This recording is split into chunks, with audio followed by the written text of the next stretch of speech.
आज ही Doubtnut app download करें। Doubtnut पर होगा अब आपके सभी मैथ्स, केमिस्ट्री, फिजिक्स और बायोलॉजी डाउट्स का सफाया। बस अपने क्वेश्चन की फोटो खींचो, उसे क्रॉप करो और तुरंत वीडियो सोल्यूशन पाओ। Download now. इस क्वेश्चन में हमसे बोला है कि हमारे पास 0.3 ग्राम एसिटिक एसिड है, उसको हमने डिज़ोल्व किया है 100 ml वाटर में और हमारे पास जो सॉल्यूशन बना है वो है x। ठीक है, अब इस x सॉल्यूशन में हमने 0.2 ग्राम NaOH ऐड किया है, तो जो हमारे पास रिजल्टेंट सॉल्यूशन बना है वो y बना है। अब इस y सॉल्यूशन में हमने 0.245 ग्राम H2SO4 ऐड किया है, तो हमारा जो रिजल्टेंट सॉल्यूशन है वो है z। ठीक है, हमें क्या बताना है कि सॉल्यूशन y की pH क्या है और सॉल्यूशन z की pH क्या है। ठीक है, और हमें बोला है कि जो हमारे पास H2SO4 है उसका सिर्फ फर्स्ट हाइड्रोजन जो है वो क्या है, आयनाइजेबल है, मतलब हमें क्या कंसीडर करना है, उसका फर्स्ट डिसोसिएशन कंसीडर करना है। और जो एसिटिक एसिड है उसका हमारे पास वो भी क्या है, एक वीक एसिड है, उसका हमारे पास Ka गिवन है, बाकी हमें मोलर मास गिवन है। ठीक है, तो सबसे पहले हमें देखो, हम देखते हैं सबसे पहले होगा क्या। ठीक है, हमारे पास किसका सॉल्यूशन है, एसिटिक एसिड का सॉल्यूशन था। ठीक है, ये था x, इसमें हमने ऐड किया NaOH, तो जो रिजल्टेंट सॉल्यूशन बना वो बना y। हमें क्या करना है, अब इस y सॉल्यूशन की pH निकालनी है। ठीक है, तो पहले देखते हैं कि होगा क्या, रिएक्शन कैसे होगी, क्या बनेगा हमारे पास, उसी अकॉर्डिंग फिर हम pH निकालेंगे। सबसे पहले हम निकालते हैं number of moles of acetic acid. ठीक है, अब एसिटिक एसिड का गिवन मास, कितना मास हमने लिया है 0.3 ग्राम, तो एसिटिक एसिड के मोल्स कितने हो जाएंगे, जितना गिवन मास है divide by molar mass. Molar mass कितना होगा एसिटिक एसिड का, 60।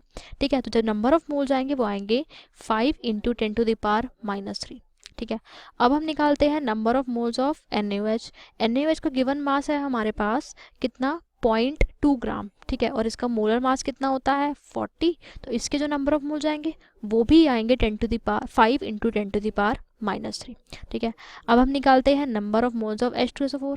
H2SO4 हमने ऐड किया है 0.245 ग्राम। ठीक है, और हमारे पास मोलर मास कितना है उसका 98, तो इसके नंबर ऑफ मोल्स आएंगे 2.5 × 10⁻³ ठीक है, अब हम देखते हैं कि बनेगा क्या, प्रोडक्ट क्या बनेगा। सबसे पहले हमने लिया है एसिटिक एसिड और NaOH, तो सॉल्यूशन y बना है। ठीक है, तो पहले हम रिएक्शन करा के देखते हैं एसिटिक एसिड की और NaOH की। ठीक है, तो जब अगर हम इनके मोल्स देखें तो इसके कितने मोल है 5 × 10⁻³, इसके मोल्स है 5 × 10⁻³। ठीक है, तो रिएक्शन की स्टोइचियोमेट्री के अकॉर्डिंग इसका एक मोल इसके एक मोल के साथ रिएक्ट कर रहा है। ठीक है, तो इसका 5 × 10⁻³ मोल, जिसके 5 × 10⁻³ मोल के साथ रिएक्ट करेंगे, और ये एसिड और बेस जब रिएक्ट करेंगे तो क्या बनेगा, ये बनेगा सॉल्ट, यानी कि ACO- प्लस बनेगा वाटर।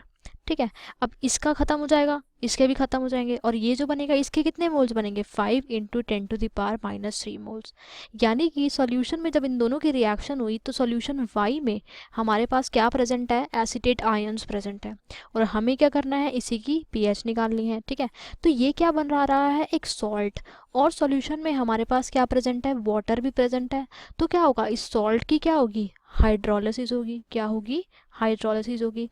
और सॉल्ट हाइड्रोलिसिस में जो, अगर किसी सॉल्ट की हाइड्रोलिसिस होती है तो उसकी जो pH होती है उसका फॉर्मूला होता है ½ × pKw plus pKa plus log C, जितनी उसकी कॉन्सेंट्रेशन है। ठीक है, अब यहाँ पे हमें pH तो निकालनी ही है। ठीक है, pKw कितना होता है 14 होता है, और हमारे पास इसका सॉल्यूशन का pKa अगर हम देखें तो कितना गिवन है 10⁻⁻5, तो pKa हो जाएगा क्या 5।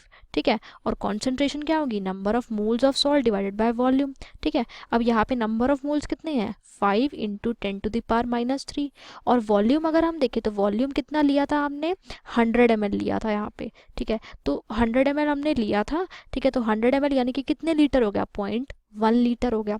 ठीक है, तो यहाँ से हम क्या कर सकते हैं, कॉन्सेंट्रेशन निकाल सकते हैं। ठीक है, तो अब हमने क्या किया, इन सब वैल्यूज़ को अगर हम पुट कर दे तो हमारी क्या आ जाएगी, सॉल्यूशन की pH आ जाएगी। तो जो सॉल्व करने पर इस y सॉल्यूशन की जो pH आएगी वो आएगी 8.85। ठीक है, तो हमने देखा कि y सॉल्यूशन में हमारा प्रोडक्ट क्या बन रहा है, फिर उस अकॉर्डिंग हमने फॉर्मूला लगाया और हमने pH को कैलकुलेट किया है। तो अगर हम अपने ऑप्शंस में देखें तो ऑप्शन बी जो है हमारा क्या है 8.85 करेक्ट ऑप्शन है। ठीक है, अब नेक्स्ट क्वेश्चन में इन्होंने बोला था कि हमारे पास सॉल्यूशन z की pH क्या होगी। ठीक है, अब हमारे पास सॉल्यूशन y में क्या बचा था, हमारे पास बचे थे एसिटेट आयन। ठीक है, इसमें हमने ऐड किया क्या, H2SO4, ठीक है। तो हमें बताना है कि अब जो हमारा सॉल्यूशन Z बनेगा उसकी pH क्या होगी। सबसे पहले हम देखते हैं नंबर ऑफ मोल्स कितने हैं। एसिडेट आयंस के नंबर ऑफ मोल्स कितने थे, 5 × 10⁻³ और हमारे पास H2SO4 के मोल्स हमने स्टार्टिंग में कैलकुलेट किए थे, वो थे 2.5 × 10⁻³ ठीक है। अब यहाँ पे जब इनके बीच में जो रिएक्शन होगी उसमें बनेगा क्या, acetic acid plus HSO4 minus, ठीक है। ये बनेगा रिएक्शन में हमारे पास, ठीक है, क्योंकि क्या होगा, ये H प्लस देगा और ये एसिडेट आयन जो है इस H प्लस को ले लेंगे और क्या बना लेंगे, एसिटिक एसिड बना लेंगे। अब यहाँ पे अगर हम स्टोइचियोमेट्री से देखें तो इसका एक मोल इसके एक मोल के साथ रिएक्ट कर रहा है, तो इसके 2.5 × 10⁻³ इसके 2.5 × 10⁻³ मोल से रिएक्ट करेंगे, यानी कि ये तो खत्म हो जाएंगे। और यहाँ पे 5 × 10⁻³ थे जिसमें से कुछ पार्ट रिएक्ट कर गया, तो बचेगा कितना, 5 × 10⁻³ माइनस 2.5 × 10⁻³ यानी कि कितने मोल्स बचेंगे हमारे पास, 2.5 × 10⁻³ और यहाँ पे इसके एक मोल से इसका एक मोल बन रहा है, तो ये भी कितना बनेगा, 2.5 × 10⁻³ यानी कि अब हमारे Z सॉल्यूशन में एक तो हमारे पास प्रेजेंट है एसिटिक एसिड और एक हमारे पास प्रेजेंट है एसिडेट आयन। मतलब ये मिलके क्या बना रहे हैं, हमारे पास अगर कोई वीक एसिड और उसका सॉल्ट प्रेजेंट होता है तो ये मिलके बनाते हैं क्या, बफर सॉल्यूशन। तो हमारे पास एक बफर सॉल्यूशन अब बन गया है, हमें इस बफर सॉल्यूशन की pH निकालनी है, ठीक है। तो अब हैंडरसन इक्वेशन के अकॉर्डिंग जो बफर सॉल्यूशन की pH होती है वो होती है pH is equal to pKa plus log of concentration of salt divided by log of concentration of acid. अब यहाँ पे सॉल्ट की कंसनट्रेशन क्या होगी, सॉल्ट के मोल्स यानी कि कितने हैं, 2.5 × 10⁻³ डिवाइडेड बाय वॉल्यूम, वॉल्यूम कितना है 0.1 लीटर। ऐसे ही एसिड की कंसनट्रेशन कितनी है, उसके moles 2.5 × 10⁻³ divided by 0.1 litre total volume. अब ये तो क्या हो गया, ये कैंसिल हो गया, ये दोनों क्या है, इक्वल है, तो ये क्या हो जाएगा log 1 और log 1 क्या होता है 0, यानी कि जो pH होगी वो किसके इक्वल आएगी, वो इक्वल आएगी pKa के, और pKa कितना है, यानी कि हमारा 5, तो यानी कि अब जो रिजल्टेंट सॉल्यूशन है उसकी जो pH है वो कितनी आई है, 5 आई है। क्यों, क्योंकि हमारे पास लास्ट में एक बफर सॉल्यूशन बचा है, ठीक है। तो अगर हम अपने ऑप्शंस में देखते हैं तो ऑप्शन में जो हमारा ऑप्शन ए है वो क्या है, करेक्ट ऑप्शन है। तो इस तरीके से हमने देखा कि जब हमने डिफरेंट उसमें सॉल्यूशंस ऐड किए तो जो हमारे रिजल्टेंट सॉल्यूशन है उनकी pH क्या आई है, पहले हमने देखा कि प्रोडक्ट क्या बना है, फिर उसके अकॉर्डिंग हमने pH कैलकुलेट करी है।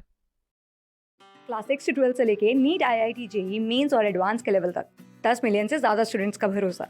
आज ही डाउनलोड करें डाउटनेट ऐप या व्हाट्सएप कीजिए अपने डाउट्स 8400 400 400 पर।